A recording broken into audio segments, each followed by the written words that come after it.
Привет на всички, Superb 4. Лично за мен на живо колата, особено в този цвят, е брутална. Сега ще я разгледаме набързо, а може и по-бавно. С 19 цолови колела е. Това, което ме очуди, е, че на 2 метра от колата и при колата автоматично се заключва, отключва. Нали? Ето го и Мраско. Прави компания. Другото, което е, харесва ми, че няма панел. Стъклото завършва. Накрая изглежда доста елегантно.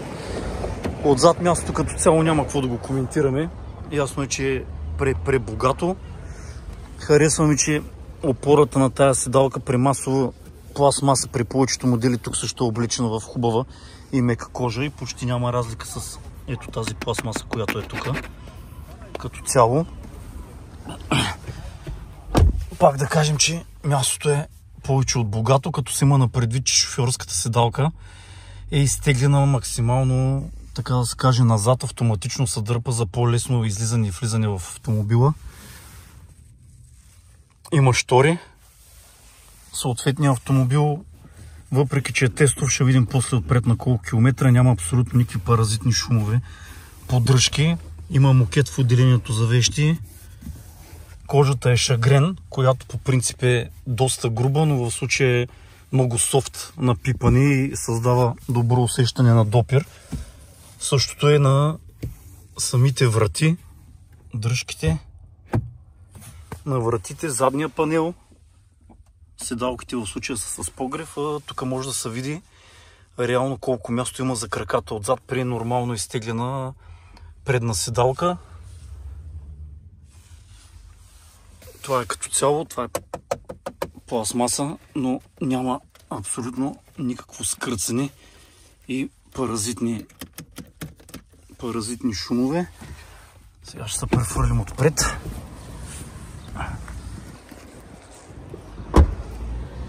Звука при затваряне на вратите, така да се каже, не е ефтин. Е доста плътен и приятен. Стандартният чадър за марката.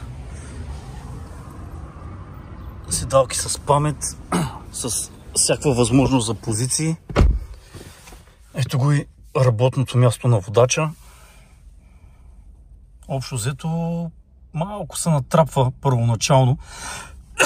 Извинявам се, малко се натрапва този таблет, където са го сложили, но при нормална позиция на седене волана скрива ръбовете му. Съответно цялото табло е решено също в кожа.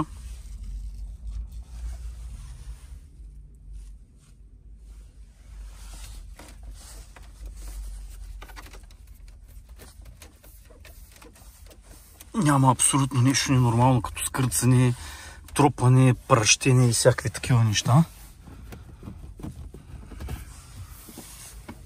Декоративните лайсни имитират някакъв вид дърво. Релефни са. И сега ще дадем на контакт. После ще направим един тест драйв. Ето сега седалката се върна при първоначалната позиция. Мултимедията е огромна, но изобщо не пречи на визията на водача. Стига до ръба визуално на предното табло, което е изцяло с меки материали. Head-up дисплей има автомобила. И тук имаме вече новото разположение без селектора за скоростите, за избиране на различните режими. В случая режимите на движение, екоспорт, магистрала, така нататък. От тук с едно натискане се регулира вентилатора и после регулираме и звука на медията, зоните за климатроника, подгрева на седалките. Ето го как е.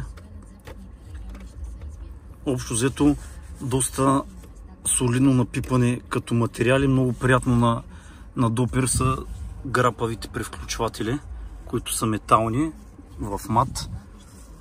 Отделение за вещи и за зареждане и двойния подлакътник с тази джиджавка за чистене на медията.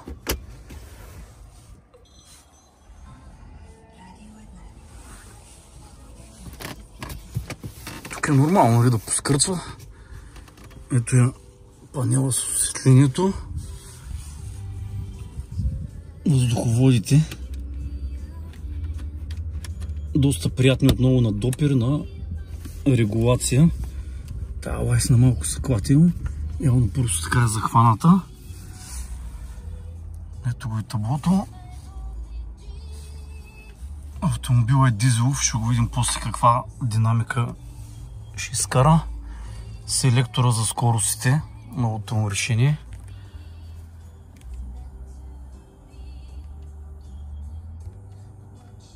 Това са различните визии на таблета за показване на информацията.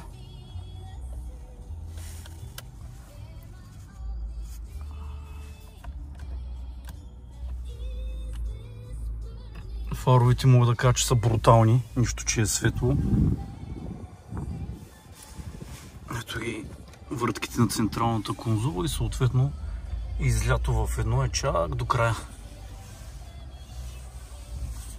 По колата няма някакви паразитни шумове, пак да кажа, и определено доста ми харесва като изпълнение.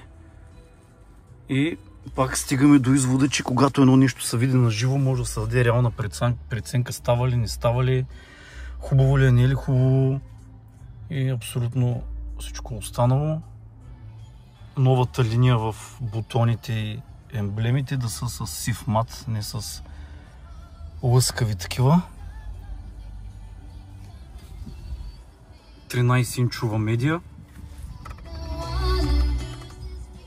И общо взето това огледалото е електрохроматично с автоматично затъмняване. Ще видим да пуснем фаровете.